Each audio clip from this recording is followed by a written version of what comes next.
지금 문재인 대통령이 취임 200일이 됐죠. 26일이 취임 200일이었습니다. 근데 취임 200일 기념 여론조사 2,521명이에요.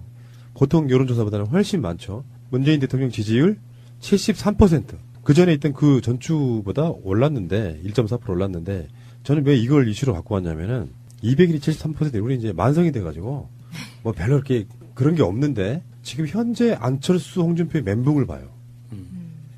정말 안 떨어지는구나. 문재인 대통령 임기에 10분의 1이 지난 거거든요. 5년 중에 6개월 지났으니까 10분의 1 지난 건데 이렇게 되면 이제 점점점 지방선거로 향해 가는 더불어민주당의 지지율이 51.8%예요.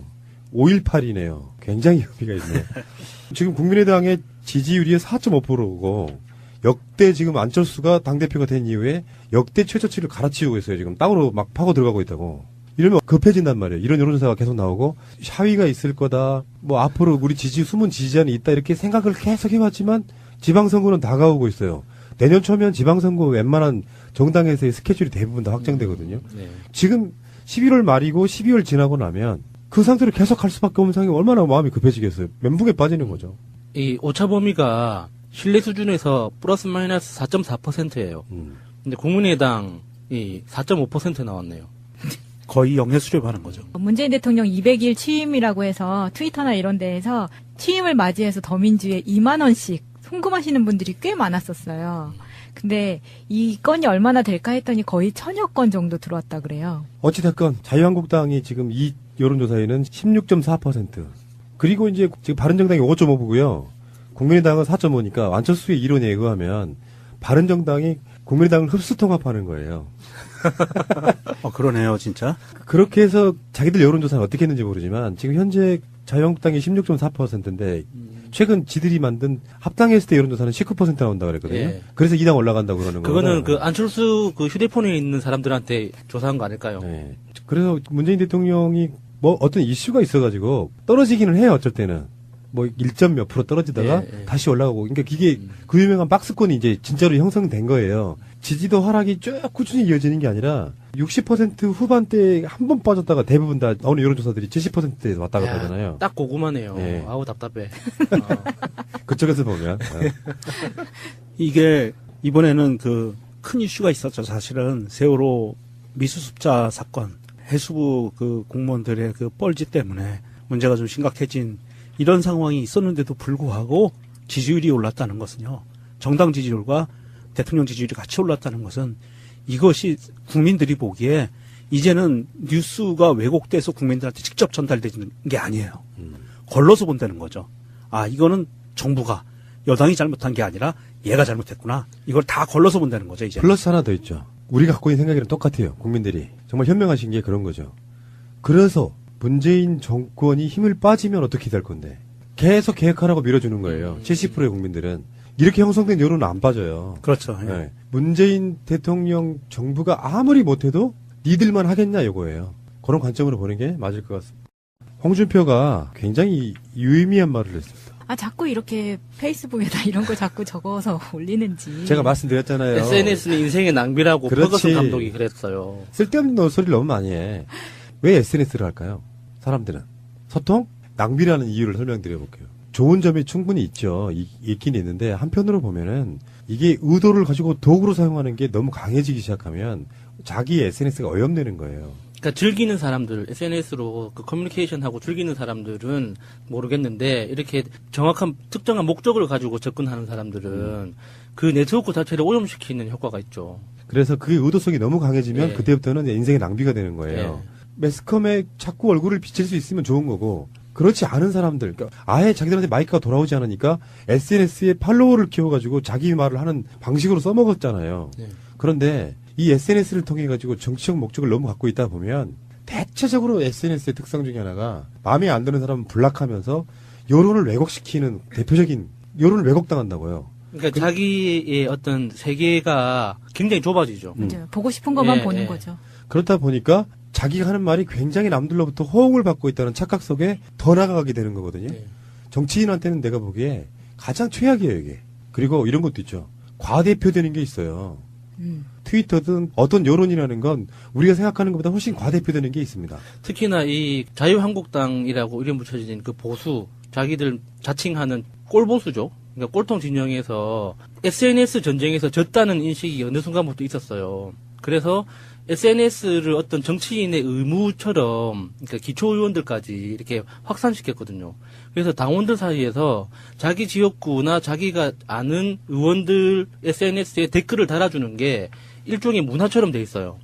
그래서 국회의원도 그렇고 기초의원들도 그렇고 자유한국당 쪽 의원들은 정말 SNS 재밌게 하는 것 같아요. 아무거나 하나 딱 올리면 기본적으로 20, 30개 그냥 달리는 거예요. 의원님 최고, 예뻐요, 멋있어요, 화이팅 이런 거 있죠. 그냥 달리는 거예요. 그 홍준표가 SNS에 쓴 글 요점만 말씀드리면 나는 박근혜 사당화와 잘못된 나라 운영으로 무너진 한국 보수 우파를 재건하고 내년 지방선거를 책임지고 치루어야 하는 사람입니다. 홍준표 사당화 운운하기 전에 지도자 없는 야당은 존립할 수 없다는 것을 알아야 하는데 아직도 철없이 미몽을 헤매고 있는 사람들을 보니 박근혜 정권이 왜 망했는지 이제야 분명히 알 것 같습니다. 어느 조간신문 칼럼에서는 한국 보수의 기생충이라는 말도 하고 있습니다. 자중하고 근신하십시오. 국민들이 보고 있습니다. 아, 세지. 이렇게 말할 수 있을 정도면 홍준표는 판단이 선 거죠. 일단은 박근혜로는 도저히 방을 끌어갈 수 없다는 걸 재확인을 시키는 거예요. 박근혜가 뭐 재판을 거부하고 별 짓을 다 해봐야 여론이 안 움직이는구나. 그래서 확실하게 버리기로 작정을 한 거죠.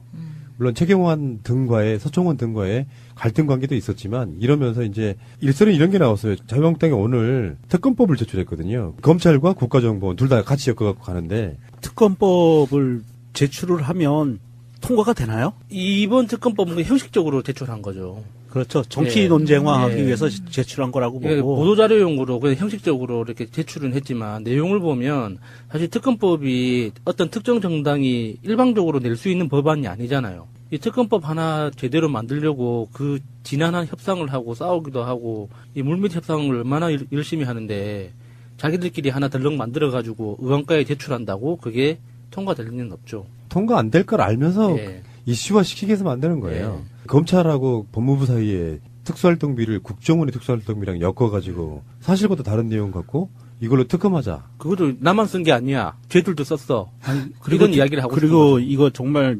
특검법이라고 얘기하기도 좀 창피한 게요. 이런 게 있어요. 특검은 한국당이 합의해 추천한 특검 후보자 2명 중 1명을 대법원장이 임명해야 한다. 이게 뭐예요? 특검을 자기들이 임명하겠다는 거잖아요. 법은 만들 수 있죠. 뭐 특검이라는 말도 그렇고 법 자체를 만들 수는 있는데 기존에 있던 특검 임명에 대통령이 해왔던 그 관례까지도 법으로 규정을 하면 할 수 있는 건데 피해식 쩌는 애들 박영수 특검도 결국은 대통령 임명했잖아요. 네. 대통령이 임명하는 거는 자기들이 법으로 해서 대법원장이 임명한다 손 치더라도 어떻게 국회에 제출하는 법안에 자기보다 의석수가 많은 당도 있고요. 자기들이 갖고 있는 의석수가 기껏해봐야 3분의 1 조금 넘잖아요. 네. 그런 의석수를 갖고 있는 자기들 마음대로 특검을 임명하겠다고 하는 게 이게 법이냐고요. 이건 법이 아니에요. 아니, 기왕 안 될 거면 좀 제대로 만들지. 그러니까 제 말이 그거예요. 너무 쫄았다는 게 딱 눈에 보이잖아요. 그러니까 제대로 만들어서 정말 네. 이거 형평성 있는 법안이네. 그러면 다른 정당에서도 그래 한번 해볼까라는 마음을 불러일으키게 만들어야 돼요. 법안을 제출하면. 근데 이거는 다른 당에서 야 이거 쓰레기네라고 인식을 그냥 자동으로 주게 만들어 버리는 거야. 그럼 이거 갖고 그냥 싸우겠다는 얘기예요. 아무것도 아닌 거지. 그러니까 발의자가 113명인데 이현재, 배덕광, 김현아 의원은 발의 명단에 이름을 안 올렸대요. 이 중에 한 명은 지금 들어가 계실걸요? 배덕광. 김연아 씨는 뭐 무한도전의 김연아. 예. 근데 뭐 정우택이 최고위원회 끝나고 기자들하고 질문 받을 때 기자들이 이렇게 묻습니다. 최경환 의원의 건도 특검법 수사 대상에 포함되느냐라고 물었는데 개인을 놓고 특검법을 발의하는 게 아니라는 점에서 분명히 말한다. 하지만 국정원 특활비 전체에 대한 특검 요청을 한 것이니 넓은 의미에서는 최 의원도 들어갈 것. 특검을 만약에 발의해서 통과가 되는 순간 검찰은 그 수사를 다 손을 놔야 돼요. 그러니까 검찰 손으로 수사를 못하게 하려는 방해 목적이 있거든요. 그런데 아까 말씀드린 것처럼 이제 일부에서는 사실은 박근혜 정권 때 국정원 특수활동비에 대한 부분은 친박과 관련이 있는 거잖아요. 사실 알고 보면. 네. 그 부분은 엄호 안 해주겠다 이런 뉘앙스런 느낌이 좀 있었어요. 그래서 거기다가 이제 법무부 검찰의 특수활동비랑 물타기를 제대로 한번 시전하려고 하나 이건 사실은 뭐 아무 의미 없는 짓거리 했고요. 지금 문재인 대통령이 취임 200일이 됐죠. 26일이 취임 200일이었습니다. 근데 취임 200일 기념 여론조사 2,521명이에요.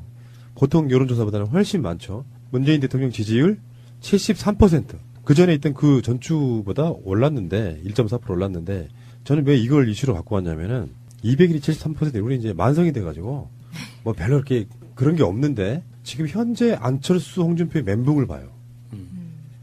정말 안 떨어지는구나. 문재인 대통령 임기에 10분의 1이 지난 거거든요. 5년 중에 6개월 지났으니까 10분의 1 지난 건데 이렇게 되면 이제 점점점 지방선거로 향해 가는 더불어민주당의 지지율이 51.8%예요.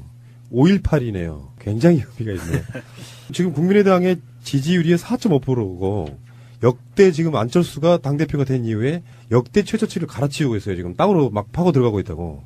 이러면 급해진단 말이에요. 이런 여론조사가 계속 나오고 샤위가 있을 거다. 뭐 앞으로 우리 숨은 지지자는 있다. 이렇게 생각을 계속 해왔지만 지방선거는 다가오고 있어요. 내년 초면 지방선거 웬만한 정당에서의 스케줄이 대부분 다 확정되거든요. 네. 지금 11월 말이고 12월 지나고 나면 그 상태로 계속 갈 수밖에 없는 상황이 얼마나 마음이 급해지겠어요. 멘붕에 빠지는 거죠. 이 오차 범위가 신뢰 수준에서 플러스 마이너스 4.4%예요. 근데 국민의당이 4.5% 나왔네요. 거의 영해 수렴하는 거죠. 문재인 대통령 200일 취임이라고 해서 트위터나 이런 데에서 취임을 맞이해서 더민주에 2만 원씩 송금하시는 분들이 꽤 많았었어요. 근데 이 건이 얼마나 될까 했더니 거의 1000여 건 정도 들어왔다 그래요. 어찌됐건 자유한국당이 지금 이 여론조사에는 16.4%. 그리고 이제 지금 바른정당이 5.5%고요. 국민의당은 4.5니까 안철수의 이론에 의하면 바른정당이 국민의당을 흡수통합하는 거예요. 그러네요, 진짜. 그렇게 해서 자기들 여론조사는 어떻게 했는지 모르지만 지금 현재 자유한국당이 16.4%인데 최근 지들이 만든 합당했을 때 여론조사는 19% 나온다고 그랬거든요. 예. 그래서 2당 올라간다고 그러는 거예요. 그거는 그 안철수 그 휴대폰에 있는 사람들한테 조사한 거 아닐까요? 네. 그래서 문재인 대통령이 뭐 어떤 이슈가 있어가지고 떨어지기는 해요. 어쩔 때는. 뭐 1점 몇 프로 떨어지다가 예, 예. 다시 올라가고. 그러니까 이게 그 유명한 박스권이 이제 진짜로 형성된 거예요. 지지도 하락이 쭉 꾸준히 이어지는 게 아니라 60% 후반대에 한 번 빠졌다가 대부분 다 어느 여론조사들이 70%대에서 왔다 갔다 하잖아요. 딱 고구마네요. 예. 아우 답답해. 그쪽에서 보면. 이게 이번에는 그 큰 이슈가 있었죠. 사실은 세월호 미수습자 사건, 해수부 그 공무원들의 그 뻘짓 때문에 문제가 좀 심각해진 이런 상황이 있었는데도 불구하고 지지율이 올랐다는 것은요. 정당 지지율과 대통령 지지율이 같이 올랐다는 것은 이것이 국민들이 보기에 이제는 뉴스가 왜곡돼서 국민들한테 직접 전달되는 게 아니에요. 걸러서 본다는 거죠. 아, 이거는 정부가 여당이 잘못한 게 아니라 얘가 잘못했구나. 이걸 다 걸러서 본다는 거죠, 이제. 플러스 하나 더 있죠. 우리가 갖고 있는 생각이랑 똑같아요. 국민들이. 정말 현명하신 게 그런 거죠. 그래서 문재인 정권이 힘을 빠지면 어떻게 될 건데. 계속 계획하라고 밀어주는 거예요. 70%의 국민들은. 이렇게 형성된 여론은 안 빠져요. 그렇죠. 예. 네. 문재인 대통령 정부가 아무리 못해도 니들만 하겠냐 이거예요. 그런 관점으로 보는 게 맞을 것 같습니다. 홍준표가 굉장히 유의미한 말을 했습니다. 아, 자꾸 이렇게 페이스북에다 이런 걸 자꾸 적어서 올리는지. 제가 말씀드렸잖아요. SNS는 인생의 낭비라고 그렇지. 퍼거슨 감독이 그랬어요. 쓸데없는 소리를 너무 많이 해. 왜 SNS를 할까요? 사람들은. 소통? 낭비라는 이유를 설명드려 볼게요. 좋은 점이 충분히 있죠. 있긴 있는데 한편으로 보면은 이게 의도를 가지고 도구로 사용하는 게 너무 강해지기 시작하면 자기 SNS가 오염되는 거예요. 그러니까 즐기는 사람들, SNS로 그 커뮤니케이션하고 즐기는 사람들은 모르겠는데 이렇게 정확한 특정한 목적을 가지고 접근하는 사람들은 그 네트워크 자체를 오염시키는 효과가 있죠. 그래서 그게 의도성이 너무 강해지면 예. 그때부터는 인생의 낭비가 되는 거예요.